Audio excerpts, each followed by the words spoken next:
Good afternoon. Thanks for joining.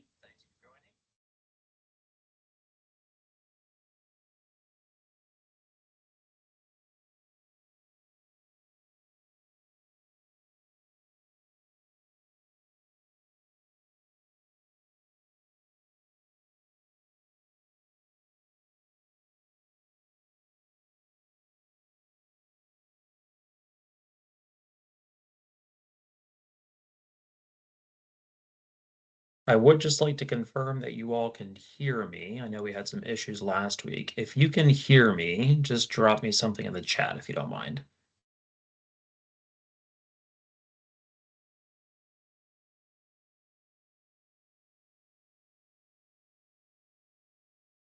Excellent. Thank you, Allie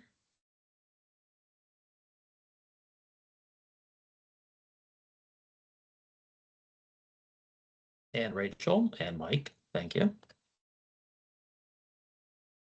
And Wade. Thank you.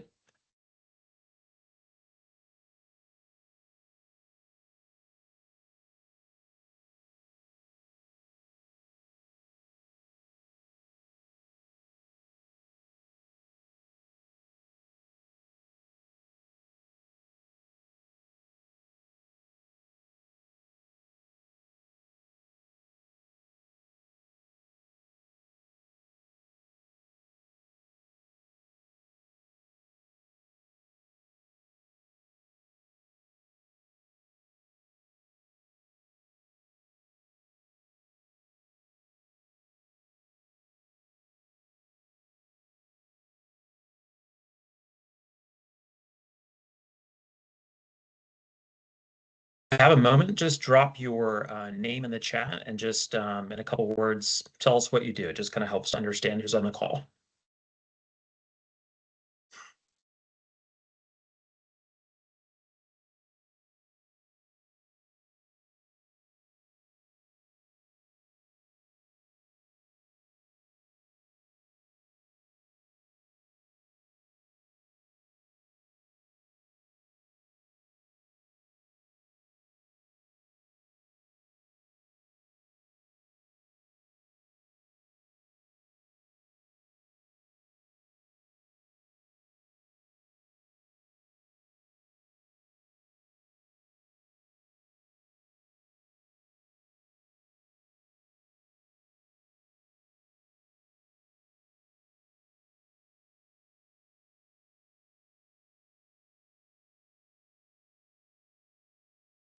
We're going to give it just another minute or two. I know there's a couple of other folks registered. I want to make sure everybody has an opportunity to get in here before we start.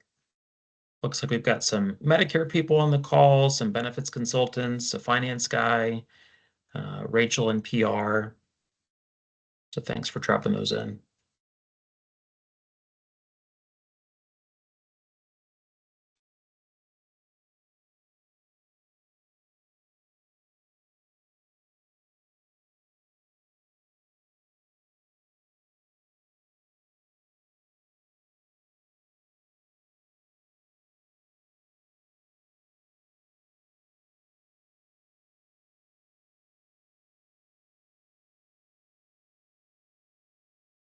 And maybe one more tech check.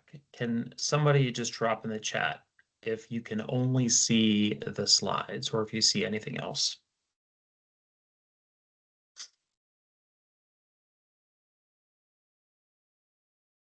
Excellent. Thanks, Joe.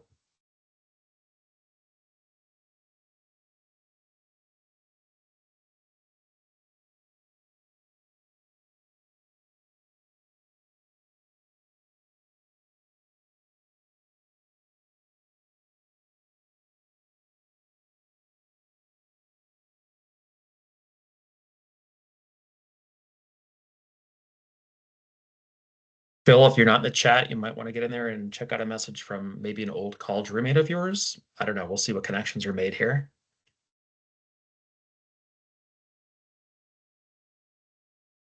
All right. Well, let's go ahead and get started. So, as they say, third time is a charm, and hopefully that's true, and it is true so far today. For those of you who've hung with me, I did reschedule it once due to some scheduling constraints. And then for those of you who were on last week, you probably sat around for about 10 or 15 minutes while I talked to myself in an empty room, thinking I was talking with a group of people on a webinar, and I was not. So thanks for kind of putting up with the tech issues and coming back out again today. Hopefully today is without issue and we get through all of the content. So thanks for hanging in there with me, all of you who did. So the title for today's presentation is From Good Intentions to High Trust, a Practical Guide for Leaders. And really the most important part of that title, I think, is the practical piece. It's really my desire for you to walk away from today's presentation with some real practical ideas around how to build trust in your organization as you work on a healthy culture and ultimately executing on whatever the mission is for your company or organization. So looking forward to today.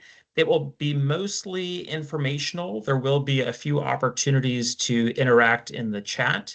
And then if we have time at the end, certainly we'll take any questions that you may have, and we can certainly work on that. So first things first, if you could just jump into your chat if you aren't already, and do me a favor and just type one word that describes your current culture. Don't overthink it, just a word that comes to mind about the current culture of the place at which you work.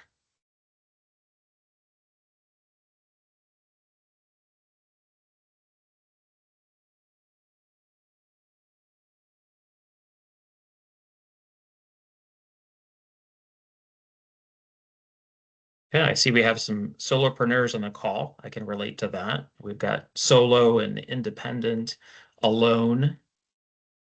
We've got a family culture. We have a hectic culture, transparent, another family oriented. So, as you think about the descriptor word that you chose, I'm curious, and you don't have to drop this in the chat, just something for you to think about. That word that you chose, is it really that cultural descriptor word, is it helping or hindering the execution of your mission?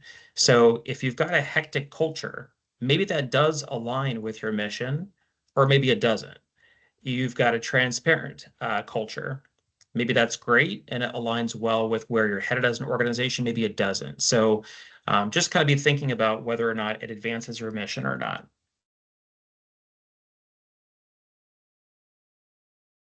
All right. So the graphic I have here, I'm trying to show sort of a cycle, right? So you've got a mission, and every organization has a mission. That plays well into the culture that you're trying to facilitate as an organization. Part of culture is the level of trust that you're developing within your workforce. And ultimately, the higher the trust, the healthier the culture, the more opportunity there is to really execute on your stated mission. So these three things really do tie well together. So as you all know, or probably know, mission answers why you exist. It's really your purpose for being as an organization. My guess is that most of you probably don't struggle to articulate your mission. You can say it clearly, passionately. You probably don't even have to look at your website or the plaque on the wall to remember what that mission statement is. And honestly, it's really important to know it and be able to articulate it because mission does three things, in my opinion. So mission attracts employees who care and want to be working for your organization. A good solid mission attracts donors, if you're a nonprofit, clients and customers who are going to hang in with you for the long haul and be with you through the evolution of your business. And mission also attracts board members and partners who are really invested in what you're doing. But the reality is that mission alone doesn't really keep all of those stakeholders around.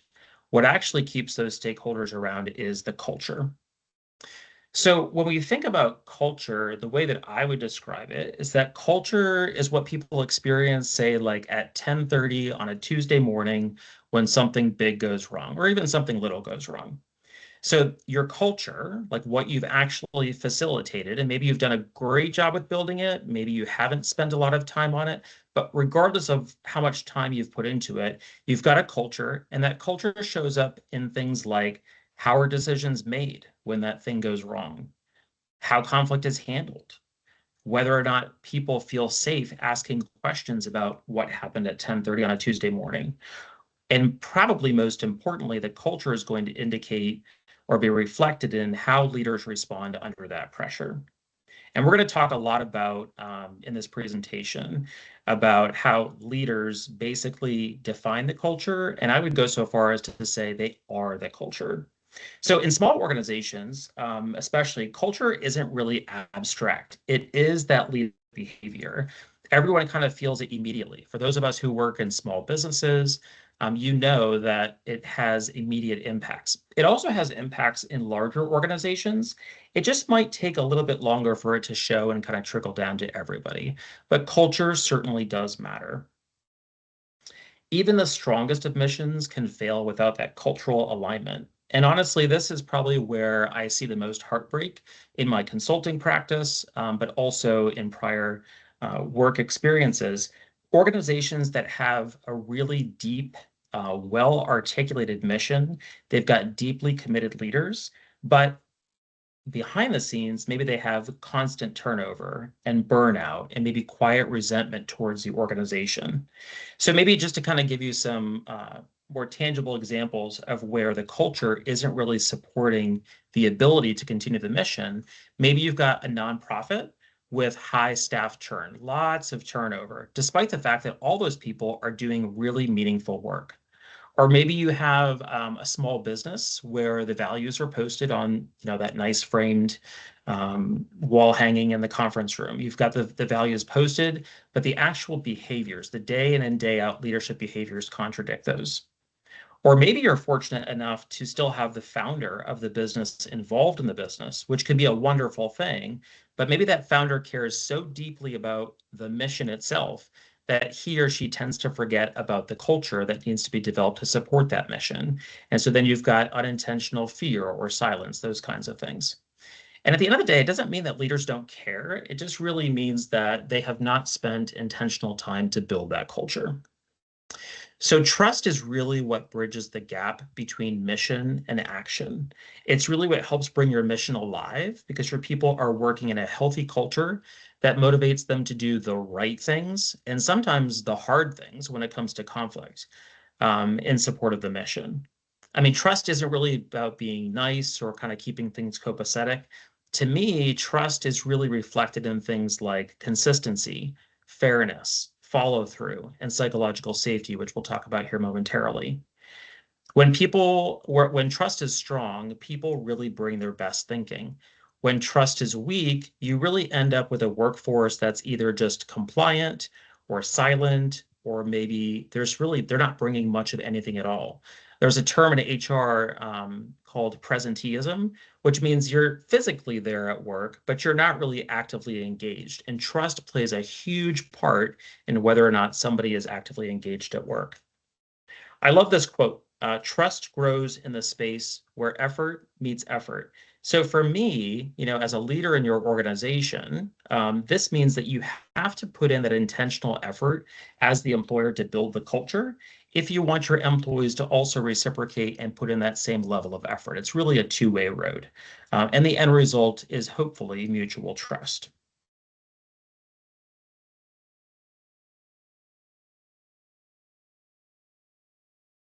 All right, so why trust matters? Um, I think we've all heard this before. People generally don't leave their organizations. They typically and more often leave their supervisors. And I think that's true, right? Like, I think, especially in a mission-driven organization, people generally are not leaving because they are disenfranchised with the mission or maybe even the overall organization, but they are leaving because they're not feeling heard, they're not feeling trusted, they're not feeling safe in the environment that's created by their supervisor. So here's how it gets real when trust doesn't exist, especially in those smaller organizations. Small organizations, they feel that turnover immediately. And losing, honestly, even one key person in that small context can have a significant impact on capacity, morale, institutional knowledge. And when trust is strong, as I mentioned before, people will generally invest more of themselves. When trust is weak, they tend to kind of pull back and kind of do that quietly quitting maneuver where they're coming, but they're not really engaged, they're not really speaking up, and they're kind of slowly working themselves out of the organization. Trust also enables honest feedback and learning. To me, trust determines whether you hear the truth or you hear just what you think people think you want to hear, right? So, what does this mean in practical terms?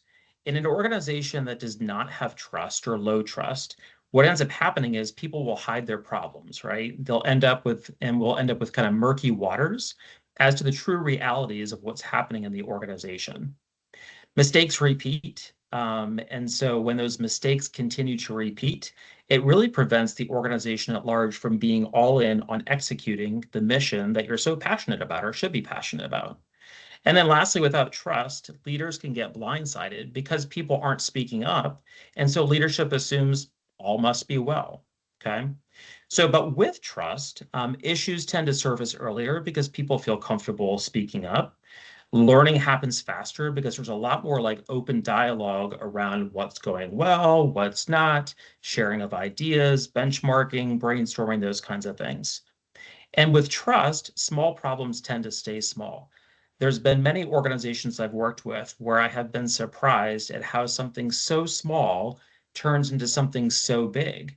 But a lot of it goes back to trust. So when you have a workforce that doesn't feel comfortable expressing their opinions, dissenting on different things, sharing new ideas, leadership doesn't listen. There isn't a lot of ownership or delegation that happens.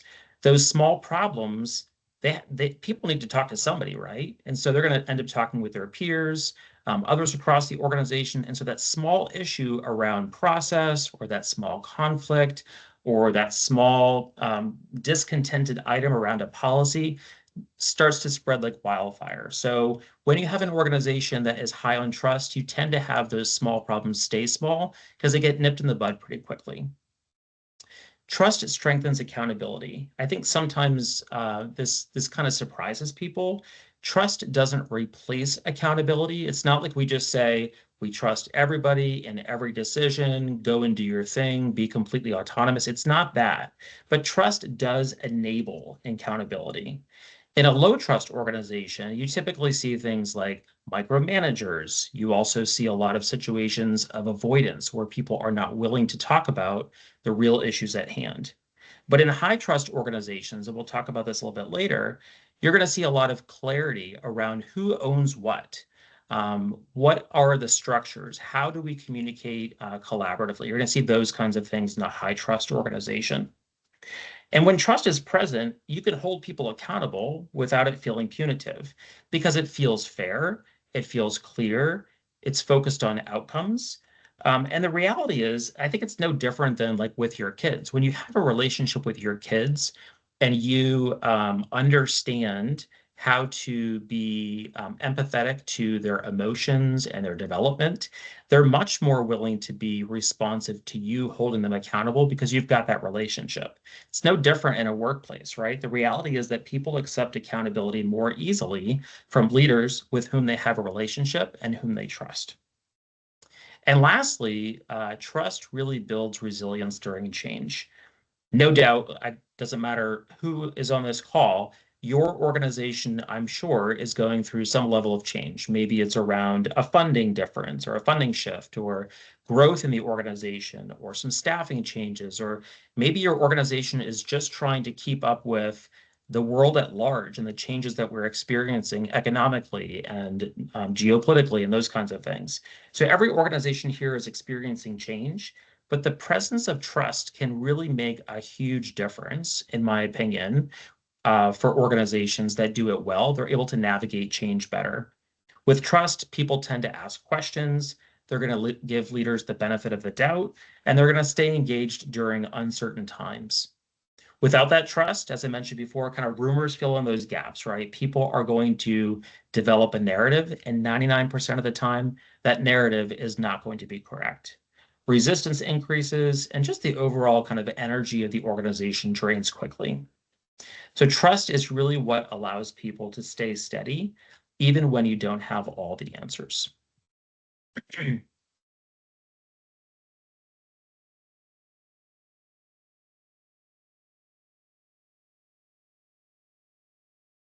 So as I mentioned before, I wanted to talk briefly about psychological safety.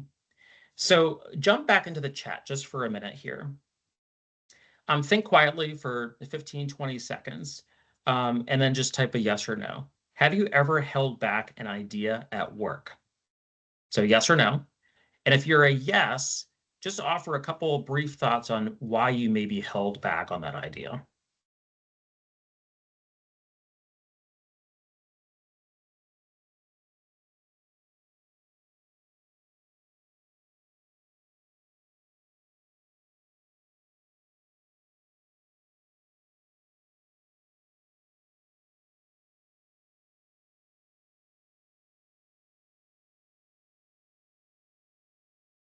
See, we have fearless Sam Barnes, who has never held back on an idea. I love that. I wish I was that person.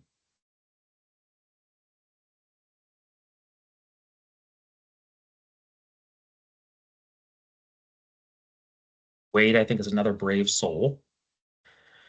Some of you are saying that yes, you have held back because other ideas, maybe that were offered by others, were not taken seriously. So you see that modeled in the organization and you assume that I'm going to offer an idea and the response is going to be the same. Joe mentioned about leadership, not wanting to interrupt the process or change the process. So kind of like the leadership demonstrating a resistance to ideas. Allie must have experienced a fight at some point, right? It wasn't really worth the effort to fight for the idea that was being presented. And then Rachel said the timing wasn't right. So there's a lot of different reasons that go into maybe not offering an idea, but a lot of it has to do with what is the level of psychological safety that has been fostered by the organization. So psychological safety is really the idea that you feel safe to speak up without fear. It means people feel comfortable speaking up, whether that's sharing an idea, challenging a decision, or admitting a mistake, without fear of being embarrassed or maybe feeling or fearing some sort of negative consequences for sharing that idea. When people don't feel safe, they tend to stay silent. And silence is really where risks and problems grow.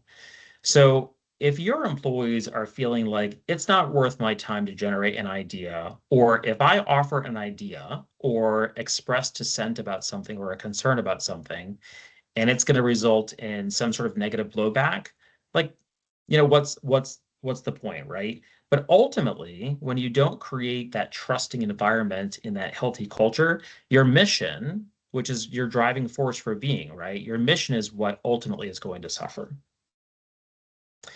Psychological safety encourages innovation and problem solving. Innovation really depends on people being willing to offer ideas that aren't fully formed yet. I certainly have worked in organizations where I felt comfortable offering new ideas, but only if they were like 100% figured out, because I knew if they weren't 100% figured out, I was going to get some sort of blowback or just some sort of resistance for offering that idea. Really, truly, innovation in an organization where psychological safety exists is being able to offer ideas that aren't 100% there. It's like you've got a brain spark and you just want to share it, get it off your chest, and then maybe you work together collaboratively as a team to figure out how do we get to the 100% on that idea. Psychological safety allows teams to surface problems earlier and explore better solutions instead of just going along with the safest option. Some of the most cutting edge organizations in the world, if they had uh, always went with the safest option, they probably still wouldn't be in business because they wouldn't have come up with some of the ingenious things that they did that generated all the revenue that they did. And the best ideas often come from open debate, not quiet agreement. I think most people on this call, assuming that you've got a healthy group that's working together, most people on this call would probably say that when you discuss ideas as a group, you end up with a better outcome than if you were to just do it on your own. Now, psychological safety, to have that in an organization, requires consistent leadership behavior. It doesn't really come from a policy. It really comes from the repeating behaviors of those leaders that support the organization's values. How leaders react when someone speaks up matters more than what leaders say that they value. So it's more important about what you do, right, than what you say. And consistency is critical. one negative reaction can undo months of trust. I can definitely think of situations in my professional experience where a negative interaction occurred that broke the trust in an instant, even though we might have had good trust for the months prior. So it really can break that trust down pretty quick. And psychological safety, lastly, is really built through empathy and fairness. So empathy helps people understand different perspectives and experiences, but fairness is really what builds that trust. People really need to believe that their voices are heard equally and that mistakes are actually treated as learning opportunities, not from a consequence perspective. When people feel respected and treated fairly, they're far more likely to contribute. And psychological safety turns individual voices into collective strength. And that's really what drives high performing teams. So psychological safety is super, super critical in an organization for you really to have an employee base that is functioning well. So I promised you kind of some pro tips at the beginning of the presentation are some practical takeaways.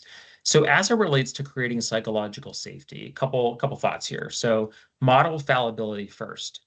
As a leader, I think it's really important to admit mistakes publicly and early. People do appreciate vulnerability, and they do appreciate you recognizing that you're not perfect, right? Because they're not perfect either, and they want to see that you have that in common. Saying I don't know yet without being defensive is definitely critical. And then sharing lessons learned, not just the outcomes. Because, every organization, we're learning every day. Each individual that comes to work is learning every day. And it's not just about the outcomes. Yes, we need successful outcomes as businesses and nonprofits, but we also need to be able to learn from those lessons and do it even better next time. I think the next one's kind of interesting, making participation the default. So one suggestion would be when you're at a team meeting, use round robin check-ins. So this actually forces, in a very structured, anticipated way, that everybody is going to have to contribute something. Asking for written input before discussions. So at some of my former employers where I had a team, I was always very intentional about a couple days prior to a team meeting to say, hey, what's on your mind? What's working? What's not? What's an issue that we should really grapple with as a team? And collecting their input as far as building out the agenda. What this really did was I got to bring things that were important to me and important to the organization, but they also got to bring things to the table that I probably wouldn't have known about otherwise. And it also kind of gave them some buy-in to the meeting, discussing things that were important to them. Calling on people invitingly and not punitively. Closing the loop on input. Summarizing what you heard. I don't know if you've ever heard the term reflective listening, but it's the idea of listening to what somebody is saying, reflecting back to them, maybe not exactly in the words that they use, but reflecting back to them what you actually heard, and then giving them an opportunity to say, you got it or you didn't. Sharing what changed or why it didn't. So, when you collect feedback, really important to then circle back with the person giving you the feedback to say, we actually were able to make a change because of what you shared with us. Or in some cases, like circumstances are such that you really can't make the change. But again, circling back, closing the loop and saying, we weren't able to make the change because of X, Y, and Z. And then following up later with outcomes. Responding well to bad news, thanking people for raising their concerns. I think this is super critical because when you publicly thank people and recognize, not even publicly, it could be privately one-on-one, you're reinforcing the idea that even when a concern is brought to you that's super negative, it's still very important to you and you want to continue hearing that. So making sure to thank people for raising concerns. Pausing before reacting emotionally, separating the issue from the person, and saying things like, I'm really glad you raised this. Let's dig into this together. Making failure a source of learning. Run blameless retrospectives. So maybe you've launched a big initiative, a new product has gone out, you just had a big donor event, whatever it might be. Take an opportunity with your team to run a retrospective debrief that doesn't focus on blame, but really focuses on what were the outcomes, how did we get to the outcomes, and really what can we do better next time. Focusing on systems and not individuals. Again, it's kind of separating the issue from the person. and asking, what did this teach us before who caused this? And then clarifying that questions are valued, explicitly stating that questioning is expected. At one of my last employers, actually a couple of my last employers, we did town hall meetings, and we would give people multiple opportunities ahead of the meeting as well as in the meeting to ask questions that were pertinent to them and important to them. And we were very emphatic that we really want to have your questions, because if we don't have your questions, we don't really know what you're thinking, and we don't know 100% what's important to you. So explicitly stating that questioning is expected. Praising those good questions publicly, and then asking what questions should we be asking after major updates. So just kind of some ideas around cultivating some of that psychological safety.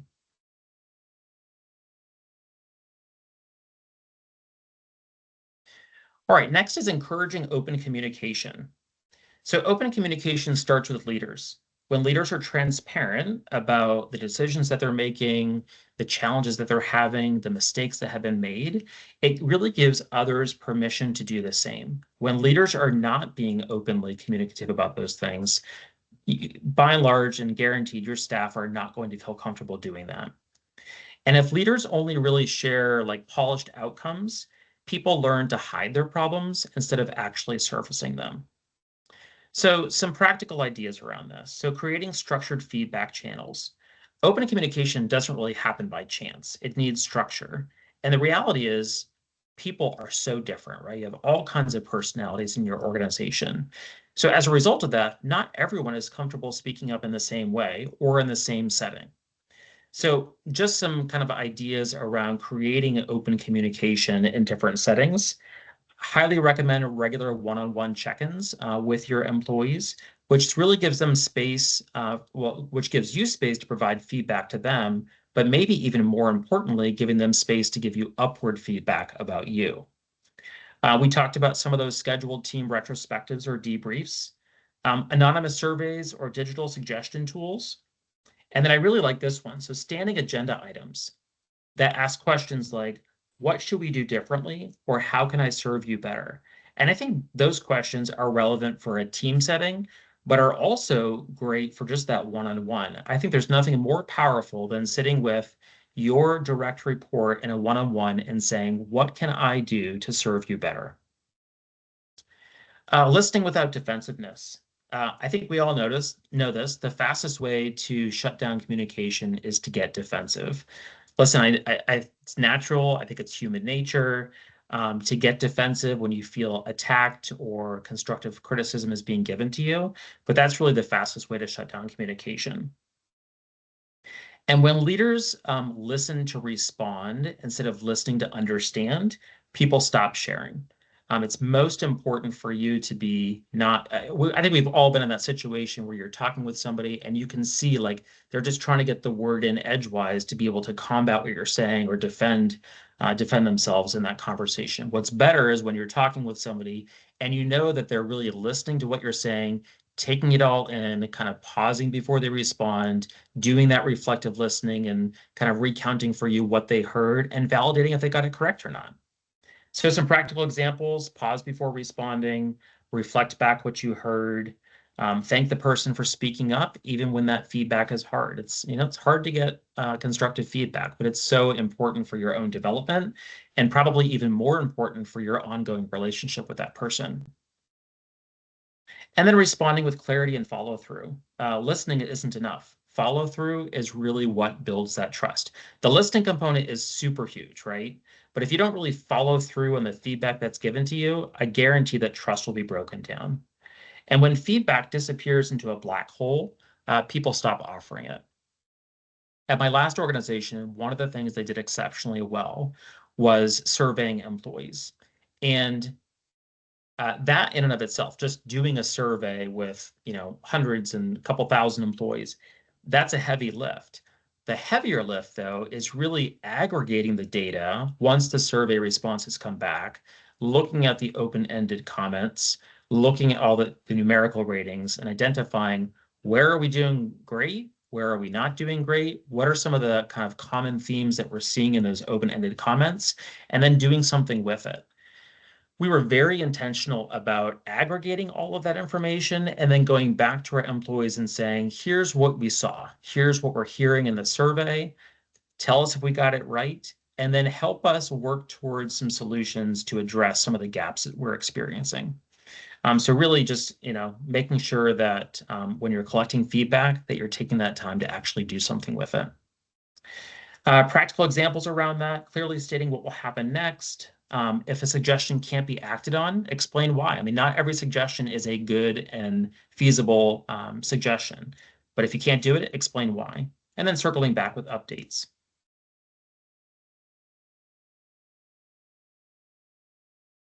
So practical examples around encouraging open communication. Some of those we've already talked about, but speak last, listen first. Ask those questions before giving your opinions. Don't, rush to jump in. Avoiding jumping in to fix or defend, and allowing silence so that others can think. I forget the name of the tool, but one of my former employers, it was an international nonprofit, and we had people from all parts of Africa, the Middle East, Latin America, certainly a number of Americans, Europeans, people from all over. And we had somebody come in to one of our global retreats to talk about different communication styles and specifically the amount of silence that different cultures will give in conversations. And it was pretty shocking to see like how limited of a time span Americans in particular would allow for silence. It's like 1 or 2 seconds. It's like we ask a question, we don't get a response, we move on. We say no questions, we move on. You've got other cultures, specifically African cultures, maybe some of the Middle East, where they allow time and space for silence to occur and for thought to occur so that a better conversation can happen. So really just, I think it's important to think about allowing silence so that others can think about how they want to respond to you. Establishing norms for dialogue, establishing rules for discussions, don't allow interruptions in meetings, critiquing ideas and not people, assuming positive intent, and intervening respectfully when necessary. Creating opportunities to speak up. Kind of talked about some of this before, but in your one-on-ones, I think some really helpful questions might include what's getting in your way of doing your best work or accomplishing a certain objective? What's not working as well as it should? And then using some of those anonymous pulse surveys organization-wide may be helpful to you as well.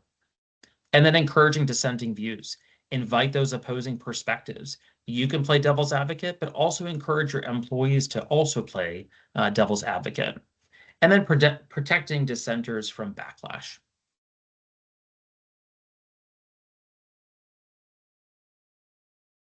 All right, moving on to fostering shared ownership. Shared ownership starts with clarity. I think it's fair to say that people really need to know what they own, what others own, and where everybody's responsibilities kind of interconnect. When those roles are unclear, accountability breaks down and ownership becomes fragmented. So maybe some practical examples around that are when you are embarking on a particular project or initiative, clearly defining the roles of each person involved. So each person knows what they are responsible for and how that connects and collaborates with others in the team. Maybe using statements like, here's who owns what, and here's how we support each other. And on the regular, revisiting expectations as priorities change, as conditions change. So kind of keeping those lines of communication open. As far as fostering shared ownership, really also important to empower decision-making. Ownership grows when people are expected or are trusted to make decisions, not just execute tasks. I've definitely worked in organizations that have done this well. I've worked in other organizations that were very hierarchical and most decisions were made at the highest levels. The latter type organization really isn't trusting your people to make any decisions at all. And I'm not saying that every decision can be made at every level in the organization. There's a reason that we have a job hierarchy with differing levels of authority. But the reality is that not all decisions have to go all the way up the chain. Because if they do, ownership is never going to take full hold at that manager level, that supervisor level, or even that staff level employee level. So practically speaking, maybe defining some of those decision boundaries, Maybe you tell your employees you can decide X without approval, like you can totally do that on your own autonomously, but Y is going to require some management review, approval, and input. Another kind of like maybe not structural thing to do is really asking your team members, how would you approach a challenge before offering your solution? So it kind of goes back to something I talked about in the last slide, which is don't just jump in with the solution. Think about giving your employees the opportunity to offer their own solutions to whatever challenge or issue you're experiencing. And then honestly, avoid second guessing decisions once that ownership has been delegated. It's great if you're allowing for delegation and allowing, empowering people to become owners. But if you then on the back end second guess their decisions, that ownership and delegation is not going to happen in the future. Recognizing contributions consistently. What we recognize can honestly send a signal about what ownership looks like. And consistent recognition reinforces accountability, initiative, and teamwork. So a couple things here. I think it's really important to acknowledge effort and not just the results, because there's so much that goes into like a big project or a big initiative, right? A lot of effort gets exercised in that process. So acknowledging the effort and not just saying it's only about whatever the final result was. Calling out behaviors like collaboration, problem solving, or stepping beyond a role, all the things that were integral to getting to that result. And then recognizing contributions publicly and privately, and not just during formal reviews, really taking taking every possible opportunity to recognize those efforts and then also those outcomes. And then connecting work to the mission impact. People take more ownership when they understand why their work matters. The reality is that every organization has lots of different positions, right? They've got very entry-level positions like custodians or receptionists. They've got mid-level managers. They have people in HR, finance, and IT and operations. They've got senior-level executives. And every person plays a vital role in that process, right? And plays a vital role in carrying out the mission. But people can only really take ownership for that mission when they understand what they do, how what they do actually contributes to that mission. I pulled out a book here. It's called Excellence Wins. It's by Horst Schulze. He's the co-founder of the Ritz-Carlton Hotel Company. The book, in part, does a really nice job of explaining how the company goes to great lengths to helping every employee in the organization, regardless of their job title or level, helping them understand what it is that they do and how what they do impacts the overall mission and delivery of high quality service to hotel guests. So definitely recommend the book. Talks about a lot of different things in terms of culture, but that is one thing he really focuses on, is to say, how do we get our people to understand how much they matter, even with the smallest of tasks? Right. And so lastly, some practical examples around shared ownership. So sharing the why, not just the what. Again, I kind of talk about parenting a couple times in this presentation, but it's no different than your kids. Your kids are not going to want to just be told what to do. Oftentimes they want to know the why behind it. So explaining how your work connects to the mission, your customers, your long-term goals, sharing trade-offs, context, and constraints, not just instructions. Inviting employees into problem solving early, asking employees to help define problems and not just execute instructions or solutions, and involving team members before decisions are finalized. No employee likes to just have a decision delivered or implemented without at least having some level of opportunity to provide input into that. Letting staff lead and not just execute. What a great opportunity for any of your employees, especially ones that are high potential, to delegate leadership of projects and not just tasks, right? I think it's one thing to say, we're going to give you a piece of this project. It's another to say to an employee, we're going to give you this whole thing, and I'm going to be right here to support you and provide you with mentorship and resources, but this is a project that you're going to own, and give them the opportunity to shine. And also allowing employees to represent the team in meetings. So maybe you've assigned that project. Don't then be that leader who does the presentation about the project to the executive team. Allow that employee to actually make the presentation, own their work, and be recognized for it. You're still there as a support, a resource, and that kind of thing, but you're allowing the employee to shine. Defining outcomes and give autonomy, clearly define outcomes, constraints, and priorities. Let your employees decide how to achieve those outcomes within reason. Using we language correctly. So what did we learn from this? How will we address this going forward? And then creating shared and visible metrics. Sharing key performance indicators transparently. Many organizations have become increasingly data-driven, but sometimes those data sets, those key performance indicators, aren't shared widely across the organization.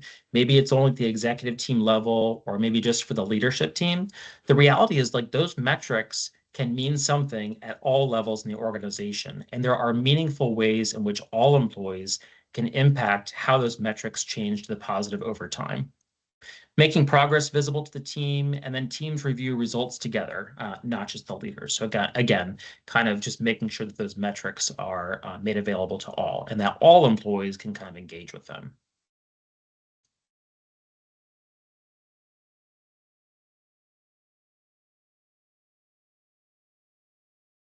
All right, just a few comments here on values. High trust cultures start with clearly defined values. So every organization typically has a mission statement, and every organization typically has a set of values as well.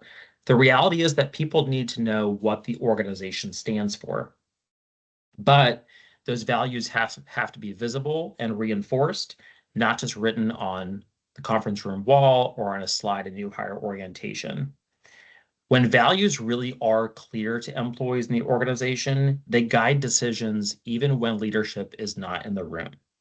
So a couple thoughts here. I think as leaders, we can reference those values when making decisions, and we can use those values as a filter for priorities and trade-offs. So a comment here from Mel. I love that. So our values are included in our annual reviews and surveys for events. So that's great, right? Like you're practically applying and keeping in front of your staff what you're saying are valuable values to the organization and putting it into systems and processes that employees are going to engage with over time and helping it keep it top of mind. Love that. So behaviors, these are observable daily actions that model the values. Culture is shaped by the behaviors that people see every day. Like I said before, leadership behavior is culture. Trust grows when leaders consistently model the behaviors they expect from others. And people, again, like I said before, watch what leaders do more closely than what they actually say. So modeling listening, transparency, respect, demonstrating accountability and openness in everyday interactions, and reinforcing those desired behaviors and values by modeling those behaviors in their own. Systems, Mel, this is exactly what Mel is talking about, is systems either reinforce trust or they quietly undermine it. So processes, rewards, performance measures, they should all support the culture that you're trying to develop and the values that you're trying to facilitate. If systems reward the wrong behaviors, trust erodes quickly. So you're going to want to, I actually wrote down here, aligning performance evaluations with your values. What a great way to keep values in front of people and to evaluate people on how well are they actually modeling the values that the organization is saying is important to them. So aligning recognition and incentives, ensuring that your policies support those values. So if you're saying as an organization that one of your values is transparency, do your policies around open door communications or conflict resolution or even like your code of conduct as it relates to honesty, if transparency is one of your values, are all of your policies actually supporting that? And then removing barriers that discourage speaking up or taking ownership. And then lastly, accountability. Trust depends on accountability being applied consistently and fairly. High trust cultures don't avoid difficult conversations, they handle them respectfully. And inconsistency really damages trust faster than making a tough but fair decision.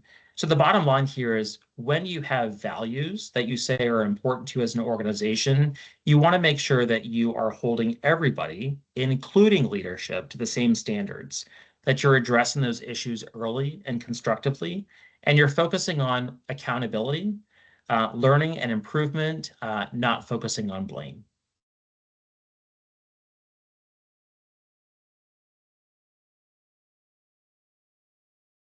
Okay. So we've learned a lot about what it looks like to develop trust in your organization as part of a healthy culture and how that relates to being able to continue executing on your mission. I want to take just a minute here for kind of like some self-reflections, moving some of those kind of theoretical intentions into actual action that you can apply in your workplaces. So assessing current trust levels. So how do we do that, right? Now, this is a little hard for folks in the call who are solopreneurs because it's you, and you, right? Like there's nobody else that you're working with. But for those of you who are part of a workplace, you have to be able to assess current trust levels in the organization. So how do we do this? We listen closely in our one-on-ones with employees. We listen closely in team conversations. What kinds of things are coming up as topics in those conversations that lead you to believe that, yes, we have a high level of trust, or no, we've got some gaps and deficiencies where trust is eroding? Asking simple questions like, what makes it easier or harder to speak up here? That can be a hard conversation in a one-on-one meeting, but if you have relatively high trust with the employee, they should be willing to share that information. Could also be a hard question in a team setting, but definitely worth asking. And then paying attention to just kind of silent behaviors. Like, are you observing a lot of silence in team meetings? Are you seeing hesitation from your employees? Are you seeing reluctance to move forward with something? A lot of those things can really signal low trust. So once you've kind of assessed your current trust levels, and in this moment, if you can kind of think about identifying one value behavior gap, right? So let me kind of give you a couple of examples here. So maybe you're an organization that values openness, openness is actually one of your values. But then you realize that if you think about the meetings that you're having within the organization, they're not really that open. They don't really invite dissent, right? So we value openness, but our meetings don't really support that. Or maybe one of your values as an organization is fairness. So we're publicly saying that and saying that's super important to us, but then the feedback isn't consistent. So it looks different for different people. Or maybe we say that we value transparency, but then when the rubber meets the road, like we aren't actually fully explaining decisions that are made by the organization. So assessing your current trust level, identifying one kind of gap in between a value that we've stated and the behaviors that aren't reflecting that value, and then asking you to kind of commit to one leadership behavior. So maybe, for example, in the example where we say that we value openness, but meetings don't invite dissent, maybe you commit to starting to ask in your meetings what's missing, right? So you're kind of helping to foster and facilitate the openness that you're saying is a value in the organization. Or maybe you have a value of follow through, but you haven't really been following through. So you're going to commit to following up on feedback within a set time frame. So it's really identifying like what is the value, what is the actual behavior in the current state, what's that gap, figuring out what that leadership behavior is to address that gap, and with anything else, like reviewing your progress on the regular. Because just because you say you're going to do something doesn't mean that you actually will do it or that it's actually having the effect that you want it to. So let's just say that you decide that you are going to ask a different kind of question in your team meetings to facilitate more openness. And let's assume that you actually do start to ask that question in team meetings. But then you have to circle back with the team and say, but is this question actually driving a change in my behavior? Am I becoming more open, more transparent with the information that I'm sharing with you in that team meeting setting or otherwise as I interact with you while you're doing your job? So it's really reviewing on the regular. Are you actually closing that gap or not? And if you're not, like, I think it's great that you've asked. Now you have to recommit, find new ways to basically close that gap even further. So key takeaways, culture is built daily. It's not declared. It really requires a lot of intentionality as the leader. It's not going to happen. Rome wasn't built in a day, right? And culture isn't either. But honestly, culture is not the result of like big, sophisticated programs and initiatives. A lot of it really just boils down to the things that we talked about: open communication, fostering shared ownership, making sure that people feel respected and heard. It's honestly the basic stuff that shapes the culture. But trust is a leadership responsibility. If you want to build a culture that is strong on high trust, you have to make sure that your leaders are taking that seriously and modeling those behaviors on a consistent basis. Small actions can create outsized impact, and mission thrives in a healthy culture because trust exists. When you don't have trust, and this kind of goes back all the way to the beginning, when you have not fostered trust, it therefore doesn't create a healthy culture. And when you don't have a healthy culture, you don't have people who want to be part of that. And so therefore you don't have the people to execute on the mission. So it really all ties together. And the sad thing is, organizations that are very mission focused, but then miss the pieces around trust and culture are the ones that end up falling apart, or they can't execute on the mission. The people that they're serving really don't get the services that they need, all those kinds of things. So the intentionality around building trust and culture is important for long-term continuation of the culture. And as leaders, we don't just support the culture, we create it one choice at a time.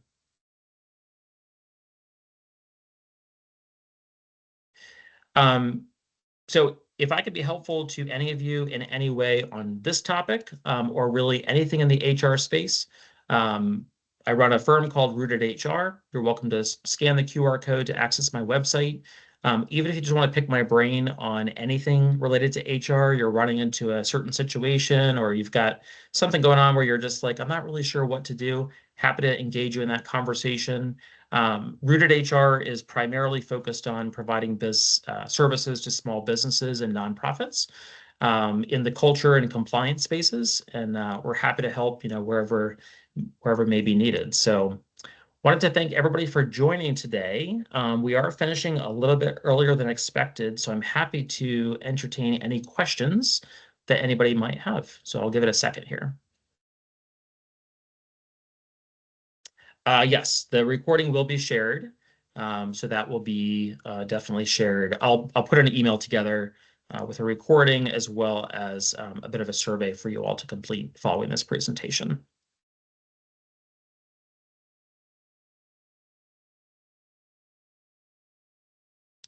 Any other questions?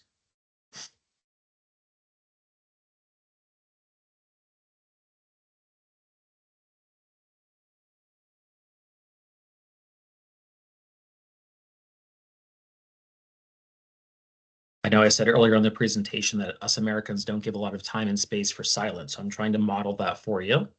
I'll give it another like 10 seconds or so.